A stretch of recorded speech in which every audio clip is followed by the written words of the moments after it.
Hello friends, नमस्कार friends. जैसा कि हम लोग जानते हैं, लोकसभा इलेक्शंस का परिणाम शीघ्र ही आने वाला है।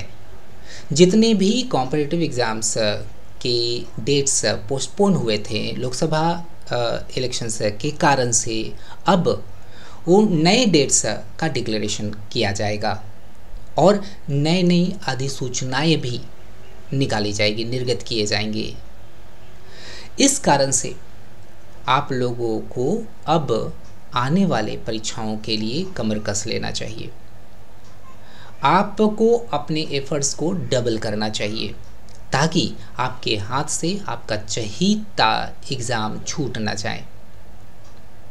फ्रेंड, हम लोग आज के इस वीडियो लेक्चर में बात करेंगे NICL हिंदी ऑफिसर के एग्ज़ाम का एक जो खंड है, अनुवाद का खंड, उस अनुवाद के खंड को लेकर के बात करेंगे। फ्रेंड, लोकसभा इलेक्शंस के कारण से NICL हिंदी ऑफिसर के एग्ज़ाम के डेट को पोस्टपोन कर दिया गया था। अब इसका एग्ज़ाम शीघ्र हो जाएगा और जस्ट रिज़ल्ट डिक्लेयर होता है तो उसी महीने में, जून के ही महीने में अंत तक वो हो जाना चाहिए। इस कारण से आप इस एग्ज़ाम के लिए अब ऑब्जेक्टिव टाइप प्रिपरेशन और डिस्क्रिप्टिव टाइप प्रिपरेशन, दोनों ही तरह के प्रिपरेशन पर आपको फोकस करना है, क्योंकि सिंगल फेज़ यह एग्ज़ाम है। इसके बाद फिर आपका इंटरव्यू है। बाय द वे, हम लोग बात करेंगे इस एग्ज़ाम में एक अनुवाद का जो खंड है, उस अनुवाद के खंड में 40 जो प्रश्न पूछे जाएंगे, जिसमें कि 20 के करीब जो प्रश्न होंगे वो हिंदी से अंग्रेजी अनुवाद पर आधारित होंगे और 20 जो प्रश्न होंगे वो अंग्रेजी से हिंदी अनुवाद पर आधारित होंगे। इसमें आप किस तरह से दक्षता वर्धन कर सकते हैं, इसको लेकर के बात करेंगे उदाहरण के साथ। यह जो वीडियो लेक्चर है सिर्फ और सिर्फ NICL हिंदी ऑफिसर एग्ज़ाम के लिए ही महत्वपूर्ण नहीं है। यह अन्य जो भी अनुवादक परीक्षा है, अन्य परीक्षाओं के लिए भी यह उतना ही महत्वपूर्ण है। चाहे वो आने वाला RBI राजभाषा अधिकारी हो, IBPS हो राजभाषा अधिकारी हो, चाहे वो सेबी राजभाषा अधिकारी हो, हाँ, या JTO का कोई भी एग्ज़ाम क्यों ना, जैसे कि NVS JTO हो गया या CBSE JTO हो गया, उन सभी एग्ज़ाम्स के लिए यह जो वीडियो लेक्चर है काफ़ी महत्वपूर्ण साबित हो सकता है। इसलिए शुरू से लेकर के अंत तक एक एक चीज़ को अच्छी तरह से सुनिएगा और समझिएगा कि कैसे हम लोग अनुवाद खंड में दक्षता प्राप्त कर सकते हैं। Now friend, let's get started with the first question that you see on the screen. पहला प्रश्न क्या है? मैंने जितने भी अनुवाद पर आधारित वीडियो लेक्चर लिया है, आप लोगों को चाहिए कि उन सभी वीडियो लेक्चर्स को आप सुने, आपको सीखने के लिए बहुत कुछ मिलेगा। उनमें मैंने बताया ऑब्जेक्टिव टाइप जो ट्रांसलेशन पूछे जाते हैं, वन लाइनर जो ट्रांसलेशन जो पूछे जाते हैं एग्ज़ाम में, और उसमें सबसे इम्पॉर्टेंट जो चीज़ होती है, नोटिस करने वाली जो चीज़ होती है, वह होती है टेंस, है ना। कि देखिएगा कि जो प्रश्न है उसमें जो टेंस प्रयोग हुआ है वो कौन से टेंस में है। टेंस को ही लेकर के आप कुछ ऑप्शंस को ज़रूर छांट सकते हैं और सटीकता से सही विकल्प तक पहुंच सकते हैं। तो यहाँ पर हम लोग देख पा रहे हैं पहले प्रश्न में कि सेंटेंस फ्यूचर टेंस में है, होगी है। ओके, अब इसी से प्रश्न कर लीजिए, आपको सब्जेक्ट को निकालना है। यहाँ पर सब्जेक्ट उपलब्ध होगी, कौन उपलब्ध होगी? 2000 रुपये के बैंक नोट को बदलने और जमा करने की सुविधा उपलब्ध होगी। तो सुविधा यहाँ से लेकर के यहाँ तक हम लोगों का सब्जेक्ट हो गया। ओके, और बाकी जो प्रेडिकेट हुआ उपलब्ध उसमें आ गया, फिर इधर से जो भी बचा हुआ वे सारा प्रेडिकेट में आ गया, है ना। ठीक है, होगी इधर से पूरा और इधर से पूरा प्रेडिकेट हो गया। तो सब्जेक्ट और प्रेडिकेट को पहचानना ज़रूरी हो जाता है। हालांकि एग्ज़ाम में आपको दो विशेष बातों पर ध्यान रखेंगे तो 90% केसेस में क्या होता है कि आप काफ़ी एक्यूरेटली सही विकल्प तक पहुंच जाएंगे। एक तो हो गया आपका टेंस और दूसरा हो गया पारिभाषिक शब्दों का प्रयोग। इसके बाद तीसरा जो आ जाता है भाव। ओके, तो इन तीन को आधार मान करके आप इस तरह के प्रश्नों को हल करेंगे, बहुत ही आसानी से हल कर पाएंगे और बहुत अच्छा स्कोर कर पाएंगे। तो यहाँ पर हम लोग देख रहे हैं कि फ्यूचर टेंस में है यह। ओके, फ्यूचर टाइम में है और दूसरा हम लोग यहाँ पर देख पा रहे हैं पारिभाषिक शब्द का प्रयोग यहाँ पर हुआ है निर्गम कार्यालय। निर्गम मतलब जारी करने वाला, तो जारी करने वाला कार्यालय, जारी को इंग्लिश में क्या बोलते हैं, इशू बोलते हैं। इशू निर्गम कार्यालय ऑफिस है ना, और चूंकि प्लुरल है इसलिए ऑफिसेस शब्द का प्रयोग करेंगे। और यहाँ पर बदलने हैं, बैंक नोटों को बदलने के लिए हम लोग एक्सचेंज शब्द का प्रयोग करेंगे। जमा करने के लिए हम लोग डिपॉजिट शब्द का प्रयोग करेंगे। इतने सारे चीज़ों को लेकर के अब हम लोग विकल्पों को देखेंगे। सबसे पहले जैसा मैंने कहा था टेंस पर फोकस करते हुए अब विकल्प को देखेंगे, और जहाँ तक हो सके वहाँ तक हम लोग इसको आधार मान करके ज़्यादा से ज़्यादा विकल्पों को छांटने का प्रयास करेंगे। जितना कम विकल्प उतना कम कन्फ्यूज़न, जितना ज़्यादा विकल्प आपके हाथ में रहेगा उतना ज़्यादा confusion. The more you have options the more confusion will be there. So छांटने का काम करेंगे। यहाँ देखिए सबसे पहला जो ऑप्शन हम लोग देख पा रहे हैं वो क्या है, इसमें हम लोग टेंस देखेंगे। टेंस क्या है, विल है। थोड़ा सा आगे भी हम लोग बढ़ जाएंगे, अच्छा रहेगा।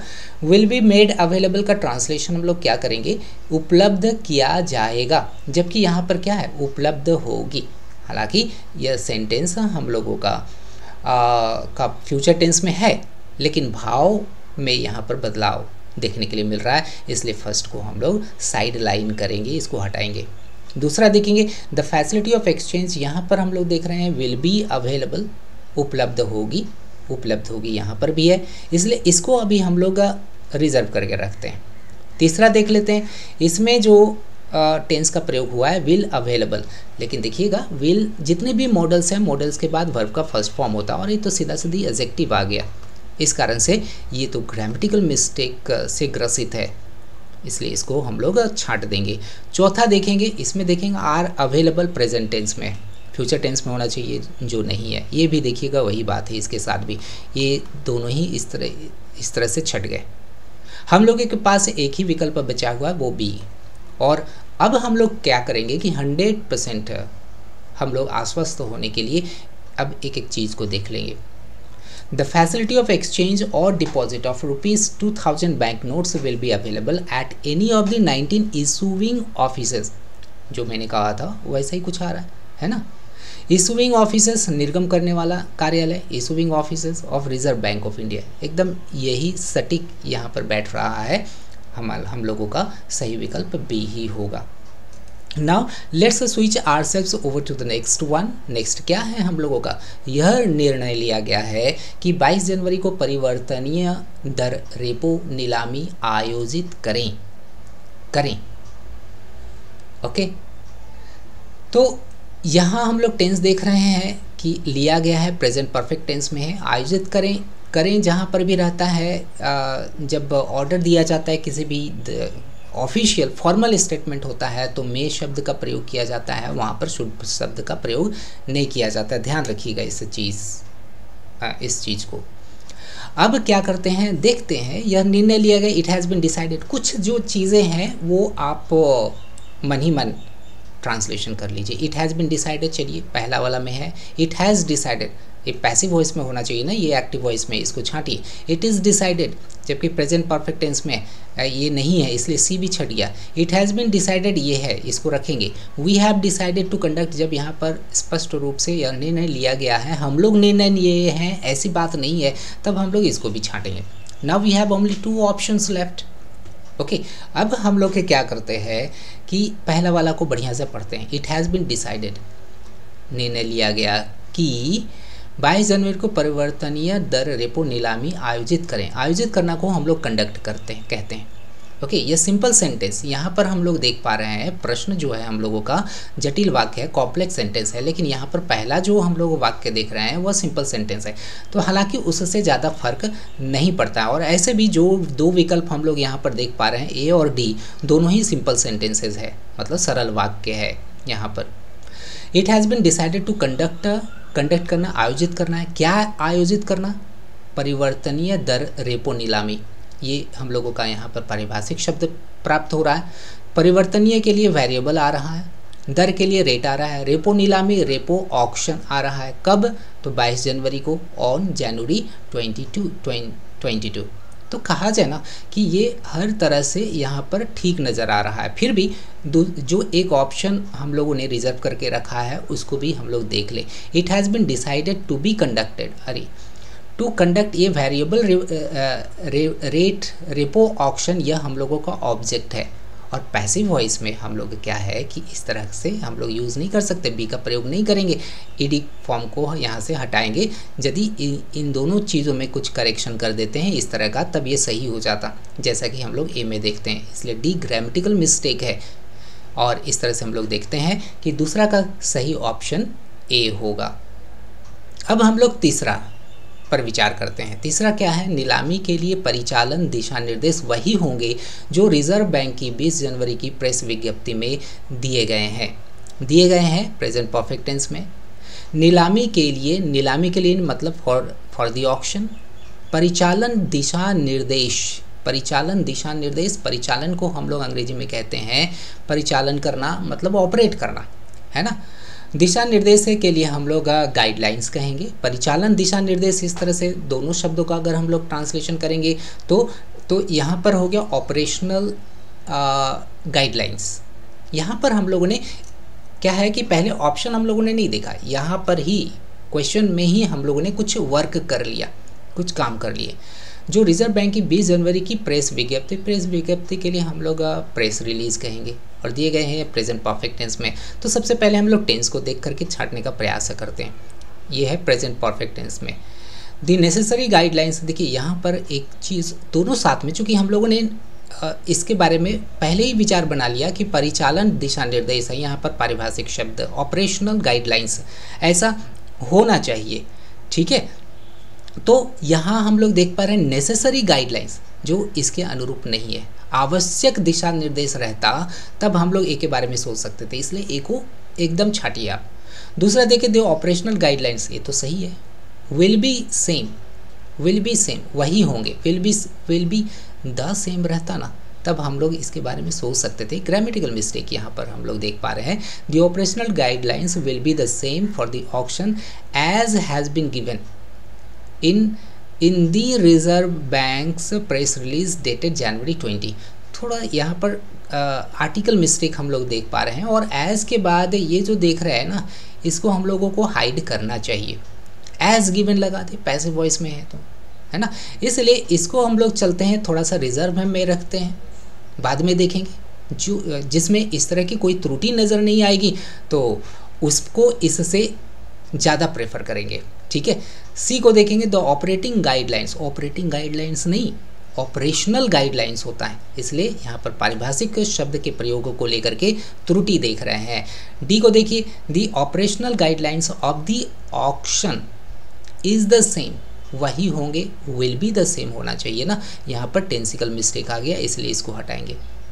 ई को देख लेते हैं, लास्ट वाला क्या है, दी ऑपरेशनल गाइडलाइंस। चलिए यहाँ से यहाँ तक तो ठीक है। ऑपरेशनल गाइडलाइंस किसके लिए, ऑक्शन के लिए, और फॉर दी ऑक्शन, सही बात है। Will be the same, the देखिए यहाँ पर आया will be the same as given in the Reserve banks press release dated January 20।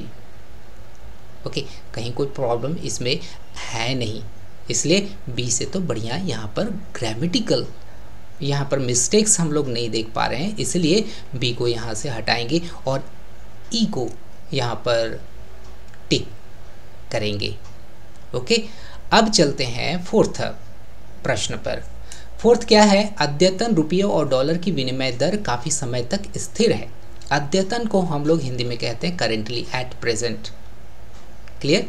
रुपये और डॉलर की विनिमय दर इसको इंग्लिश में क्या बोलेंगे, विनिमय दर, इसको हम लोग कहेंगे एक्सचेंज रेट, यही ना कहेंगे, एक्सचेंज रेट। नहीं तो क्या है कि यहाँ पर लेकिन कहीं पर भी एक्सचेंज रेट का प्रयोग नहीं हुआ है, तब हम लोगों को भाव देना होगा।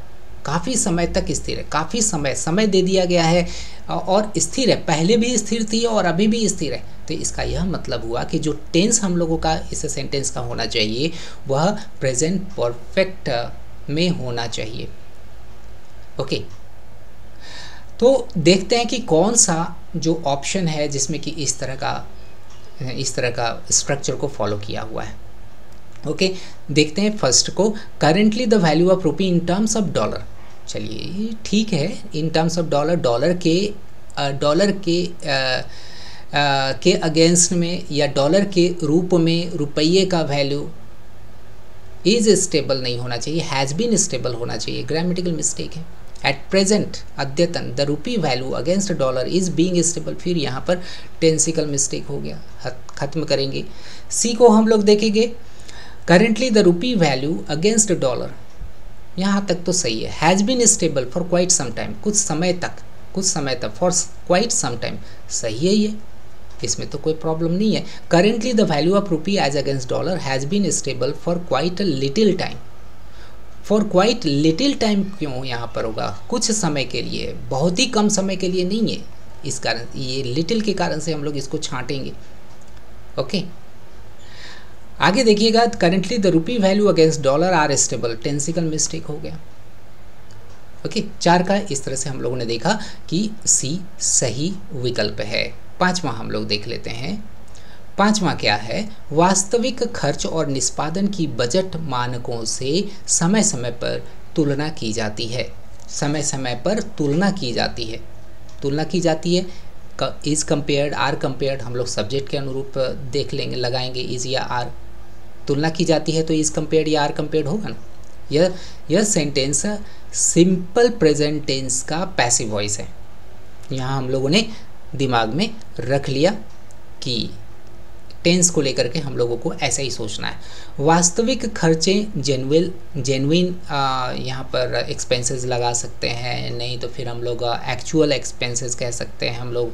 और निष्पादन हम लोग किसको कहेंगे, निष्पादन को अंग्रेजी में हम लोग कहते हैं एग्जीक्यूट, निष्पादन करना को एग्जीक्यूट कहते हैं। जैसे इस तरह का जो स्कीम है इसको निष्पादित किया जाए, such type of schemes should be executed. Okay, तो यहाँ निष्पादन के लिए हम लोग एग्जीक्यूट शब्द का प्रयोग कर सकते हैं। और निष्पादन की बजट मानकों से इन दोनों का बजट मानकों से समय समय पर तुलना की जाती है।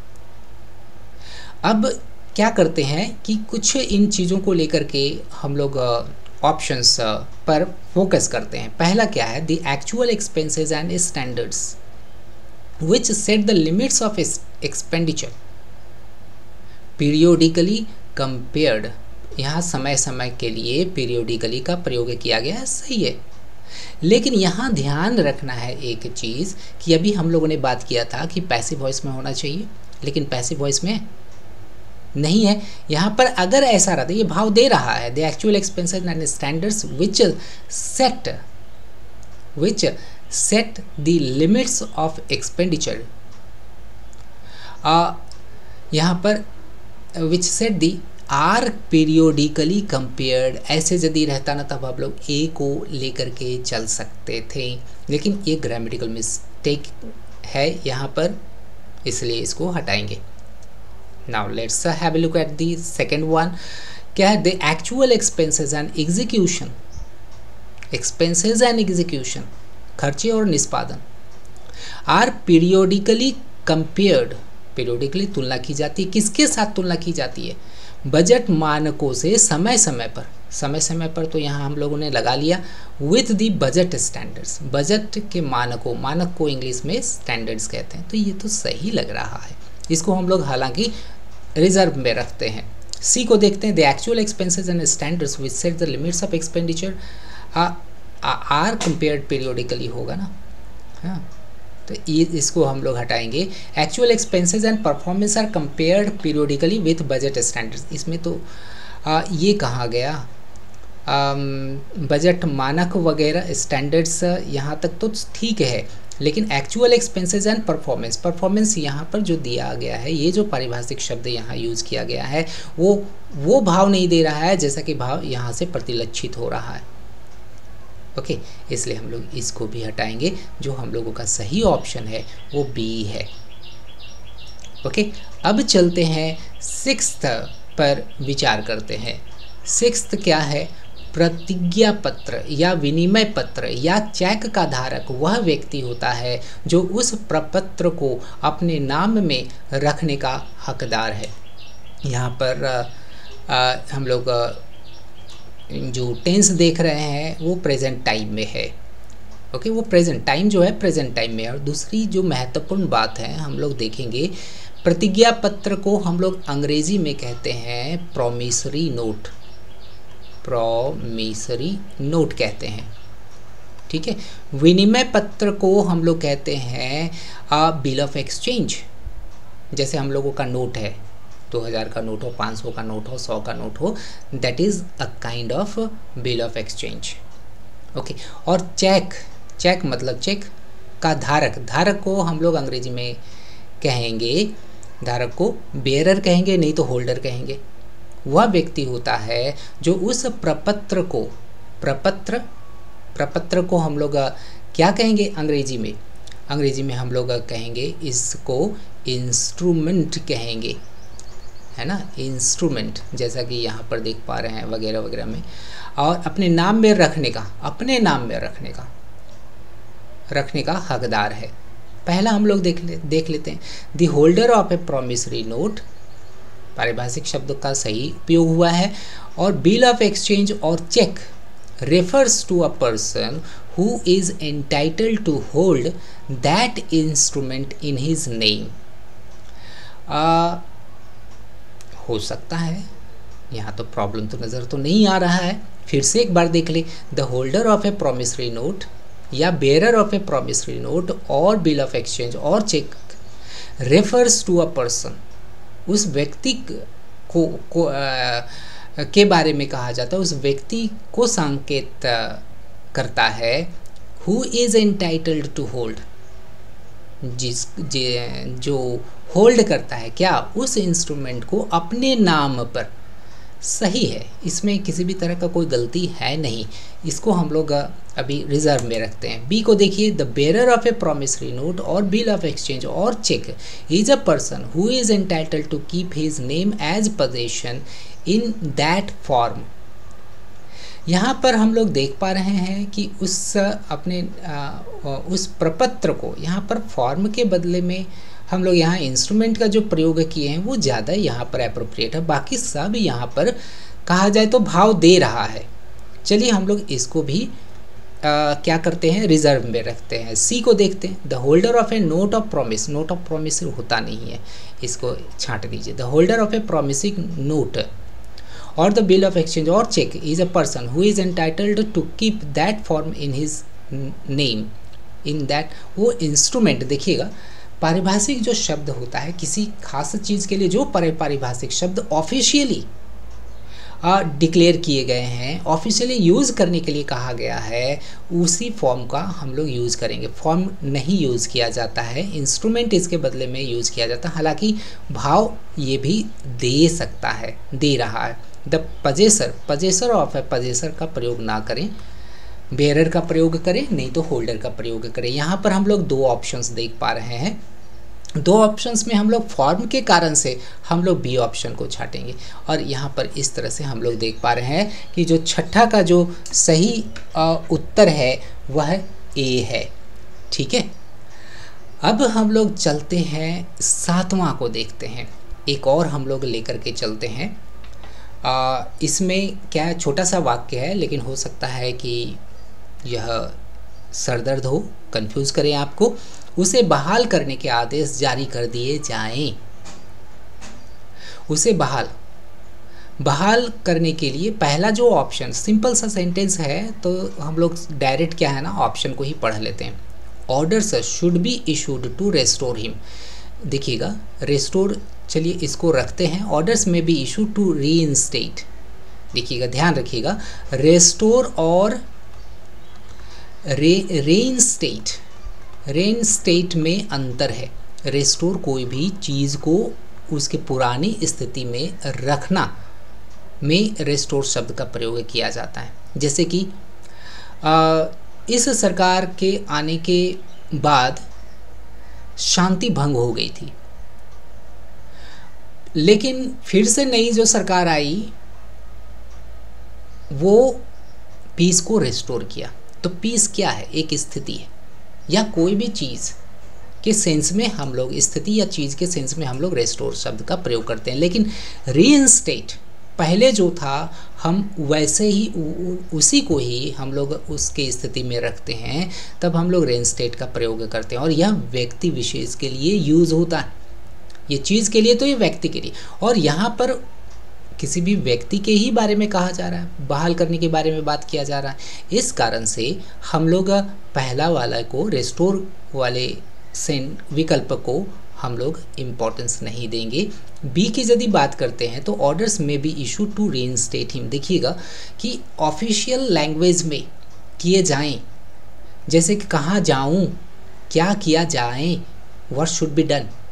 जाएं ए जहाँ पर भी रहता है तो शुड का प्रयोग किया जाता है, लेकिन जहाँ पर ऑफिशियल स्टेटमेंट की बात होती है वहाँ पर शुड का प्रयोग न करके मे का प्रयोग किया जाता है। इसीलिए सी को आप हटाइए और ये सब को हटा दीजिए।